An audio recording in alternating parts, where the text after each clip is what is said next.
Hello, dear students. Welcome. I am Dr. Rajiv Oberoi. Let's begin with the preparation of haloalkane. Preparation of haloalkane. In the chapter haloalkane and haloarene, we are now dealing with the preparation of haloalkane, how haloalkane can be prepared. So one of the most important for the examination point of view is from alcohol. Preparation of haloalkane from alcohol. So remember that alcohol can be converted into haloalkane A by reaction with HX hydrogen halide. Number 2 by reaction with PCl5. Number 3 by reaction with PCl3, and last by reaction with SOCl2, that is thionyl chloride. So these are the four methods through which alcohol can be converted into haloalkane. The first one is by reaction with HX hydrogen halide. So remember कि any alcohol, may it be primary alcohol, secondary alcohol, tertiary alcohol. What it means? The carbon to which OH group is attached to it, only one carbon atom attached or no carbon atom attached, then it is primary. The carbon having OH to it, if two carbon atom attached, then it is secondary. The carbon having OH, if to it three carbon atom attached, then it is tertiary. This alcohol could be primary, it could be secondary, it could be tertiary. So any alcohol, primary, secondary, tertiary, when made to react with any hydrogen halide, it may either be hydrogen fluoride, hydrogen chloride, hydrogen bromide, hydrogen iodide. So any alcohol, primary, secondary, tertiary, when made to react with any hydrogen halide in presence of anhydrous zinc chloride, which is a dehydrating agent. Anhydrous zinc chloride, which is a dehydrating agent, this OH from air and H from air goes in form of water molecule that would be absorbed by anhydrous zinc chloride, converting alcohol into alkyl halide. It will convert alcohol into alkyl halide. So alcohol converts into alkyl halide, that is haloalkane, by reaction with HX. Now if we discuss the trend of reactivity with respect to alcohol, alcohol could be primary, it could be secondary, it could be tertiary. If we discuss about the trend of reactivity with respect to alcohol, the trend is that toward this reaction, the reaction which we are discussing, primary alcohol is least reactive, secondary alcohol is comparatively more reactive, and tertiary alcohol is most reactive. The reason behind this would be dealt along with the alcohols. Why primary alcohol is least reactive toward this reaction, secondary is more reactive, tertiary is most reactive. We'll deal this along with the reactivity of alcohol in the chapter alcohols and phenols. Right now we are saying that toward this particular reaction, primary alcohol is least reactive, secondary is more reactive, tertiary is most reactive. Now if we discuss regarding the trend of reactivity with respect to HX, trend of reactivity with respect to HX, the observation is that hydrogen fluoride is least reactive toward the reaction, HCl is comparatively more reactive, HBr is still more reactive, and HI is most reactive. HF is least reactive, HCl is comparatively more reactive, HBr is comparatively more reactive, and HI is most reactive. And the reason is the ionic nature. Ionic nature of HF is least, therefore it is least reactive. Ionic nature of HI is highest, therefore it is most reactive. So reactivity with respect to alcohol, the trend is primary least reactive, secondary more reactive, tertiary most reactive. With respect to HX, HF least reactive, HCl more reactive, HBr still more reactive, and HI is most reactive because HI is most ionic, therefore it is most reactive. If I discuss this with an example, suppose instead of alcohol I have taken specifically ethanol, CH3CH2OH. CH3CH2OH, 2 carbons each, single bond in, alcohol all at number 1. So ethanol when made to react with HCl concentrated in presence of anhydrous zinc chloride, this OH from here and H from here goes in form of water molecule, and this get converted into 1-chloroethane. So ethanol gets converted into 1-chloroethane on reaction with HCl in presence of anhydrous zinc chloride. Now let us deal with the mechanism of this reaction. Very, very important. The mechanism of this reaction. So suppose if I take a bigger molecule, I've taken CH3, CCH3H, CCH2OH. So I've taken a molecule which is a 3-carbon chain having OH at position number 1, that is it is propanol, having methyl at position number 2. So I've taken 2-methyl propanol 1. I've taken 2-methyl propanol 1. Now if 2-methyl propanol 1 is made to react with HCl in presence of anhydrous zinc chloride, what happens? So as I told you in the previous reaction, OH from here and H from here goes. OH from here and H from here goes. So it goes in form of water molecule which would be absorbed by anhydrous zinc chloride, and this Cl comes over here resulting in formation of, so it resulting in formation of CH3, CH3, CH2Cl, that is it is resulting in formation of 1 chloro at 1 chloro 2-methyl propane, 1 chloro 2-methyl propane. But let me specify, this is not the right product. I have crossed it. This is not the product. If 2-methyl propanol 1 is made to react with HCl in presence of anhydrous zinc chloride, then 1 chloro 2-methyl propane is not the product. Let us discuss how this reaction proceeds. So now let us discuss the possible mechanism, what will actually take place. So when this molecule of 2-methyl propanol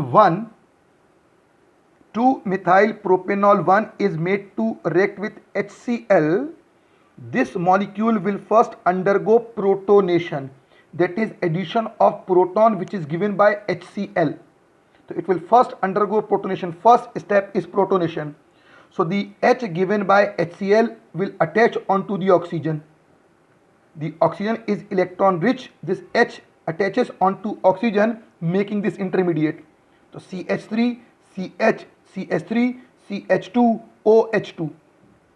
Since this H has come with positive charge, therefore entire species has become positive charge. So this principal species will be first protonated, resulting in formation of this. It will result in formation of this.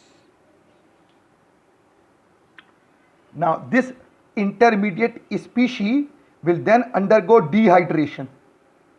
It will undergo dehydration by losing a water molecule. So this H2O will be released. This H2O would be released, and remember, this O being more electronegative than carbon, therefore this O will go taking this shared pair. So shared pair between carbon and oxygen will be taken by oxygen, resulting in formation of removal of water molecule, which is called as dehydration. Therefore this carbon becomes electron deficient, hence it converts into carbonium. This carbon converts into carbonium. This compound loses a water molecule. This oxygen goes taking the shared pair, making this carbon positive charge. Positive charge carbon is called as carbonium, and very important, the carbon having positive charge, to it only 1 carbon and 2 hydrogen atom attached.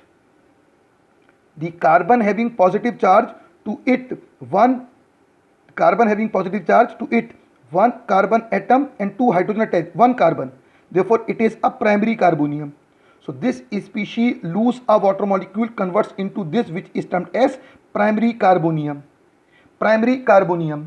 So this species lose a water molecule, converts into primary carbonium. Now as we have already dealt with the trend of stability of carbonium in basic principle in organic chemistry. So in the unit basic principle in organic chemistry of class 11th, we have dealt with that among primary carbonium, secondary carbonium, tertiary carbonium, primary carbonium is least stable, secondary is comparatively more stable, and tertiary is most stable. Primary is least stable, secondary is more stable, and tertiary is most stable.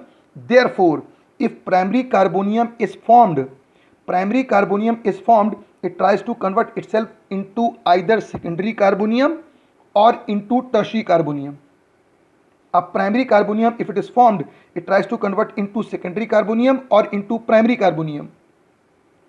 a secondary carbonium is formed, it tries to convert into more stable tertiary carbonium. So anyhow, it tries to convert itself into tertiary carbonium, primary into secondary, or tertiary better into tertiary because it is more stable. Secondary formed again into tertiary. So how this conversion takes place? So as you have dealt with that this conversion of primary into secondary or primary into tertiary or secondary into tertiary, which is most stable, this takes place through two properties, two process termed as, one called as hydride shift, other is called as methyl shift. So this conversion of primary carbonium into secondary or primary into tertiary, secondary into tertiary is through two process. One is called as the hydride shift, other is called as the methyl shift. So let us apply this piece of information to the reaction which we are dealing with. So what happens? That this intermediate species lose a water molecule, convert into carbonium which is primary carbonium. Now since primary carbonium is lesser stable, it tries to convert itself either into secondary or into tertiary. Better into tertiary. Now how it takes place? Through, one, hydride shift, two, methyl shift. So if in this molecule, say hydride shift takes place, if in this molecule hydride shift takes place, say this hydrogen, the carbon on which positive charge is present, the adjacent carbon we are talking about. If say this hydrogen along with electron pair, that is H negative charge hydride, gets shifted over here. If this hydrogen along with shared pair in form of hydride gets shifted over here, so this species convert into this. If this H comes over here, it will convert into CH3, CH3, and this carbon is having positive charge. So if a hydrogen along with electron pair, that is hydride shift, takes place, shift as per number 1, then this primary carbonium converts into tertiary carbonium which is most stable. If hydride shift takes place, then this primary converts into tertiary carbonium. But if not hydrogen, the carbon having positive charge, from the adjacent carbon, if a methyl shift takes place, then it results in formation of CH3, CH, positive charge, CH2, CH3. So because of this methyl getting shifted over here, it would be CH3, CH, CH2, CH3, and this carbon, that is this carbon, will develop positive charge. Now carbon having positive charge, the carbon having positive charge, to it 2 carbon atom attached, the carbon having positive charge, to it 2 carbon atom attached, therefore this is secondary carbonium. So in case of hydride shift, it results in tertiary carbonium. Carbon having positive charge, to it 3 carbon atom attached, tertiary carbonium. If it undergo methyl shift, then it will result in formation of secondary carbonium. Now since hydride shift results in formation of tertiary carbonium, methyl shift results in secondary carbonium, tertiary carbonium being more stable than secondary carbonium, therefore this species will undergo hydride shift and not methyl shift. It will undergo hydride shift and not methyl shift, and it results in formation of this species and not this. So what happens? First step is, to the principal molecule of alcohol, protonation takes place. Then from the intermediate species, water molecule get removed, dehydration takes place, resulting in formation of carbonium. This carbonium then undergo the shift, convert into more stable carbonium, and after this, so after formation of this tertiary carbonium, because of that hydride shift, the chloride attack will take place. So out of HCl, the H participated in protonation, and now this chloride is undergoing the chloride attack. So this carbonium would be attacked by the chloride from HCl. It will attack at this point, that is at the tertiary carbonium, resulting in formation of this final product. So 2-chloro 2-methyl propane would be formed. 2-chloro 2-methyl propane would be formed. So what would be the end product? So I rediscuss it, that if I take 2-methyl propanol 1, If I take 2-methyl propanol 1, make it to react with HCl in presence of anhydrous zinc chloride, for sure it will not result in formation of 1-chloro-2-methyl propane. This will not be the product. Instead of the complete mechanism that would be followed, the product would be 2-chloro-2-methyl propane. So over here, if this is the principal compound, this will not be the product. Instead, this would be the product because of the mechanism that is followed in this case. Now let's deal with the second part, that is conversion of alcohol into haloalkane by reaction with PCl5. You are aware that this PCl5 have tendency, reaction with PCl5, this PCl5 have tendency to break into PCl3 and 2Cl, which are termed as active chlorine. You are aware in case of PCl5, the 3 chlorine are in the plane and 2 are non-planar. So we know that these bond which are in the planar bond are shorter bond, therefore stronger bond. The non-planar bond are longer bond, therefore they are weaker bond. So during the reaction, these non-planar bond breaks. In case of PCl5, it converts into PCl3 by breaking up of these non-planar chlorine. So PCl5 converts into PCl3 giving 2Cl, and these 2Cl attacks.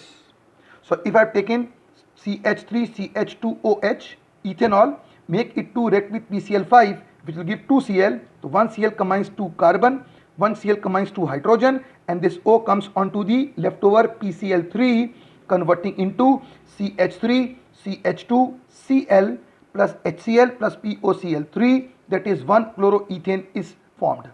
1-chloroethane. Now what about the mechanism? Very important.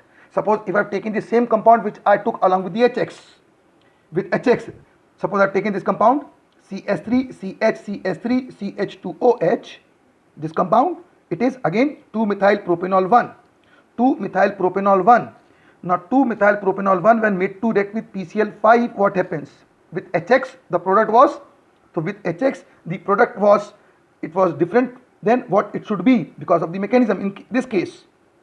So when PCl5 is the reagent, what happens?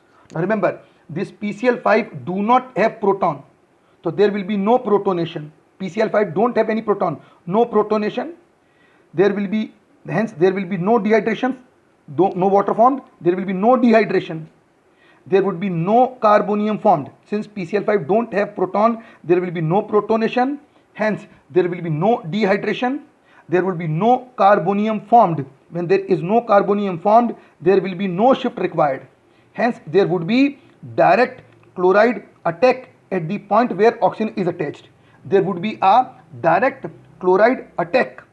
So in case of HCl, the product was 2-chloro-2-methyl propane, but when it is PCl5, the product is, it is 1-chloro-2-methyl propane. Unlike HCl, the product is different. So why it is different? Just because in case of PCl5 there is no proton, hence no protonation, no dehydration, no carbonium, no shift, therefore direct chloride attack takes place at the position where oxygen is present.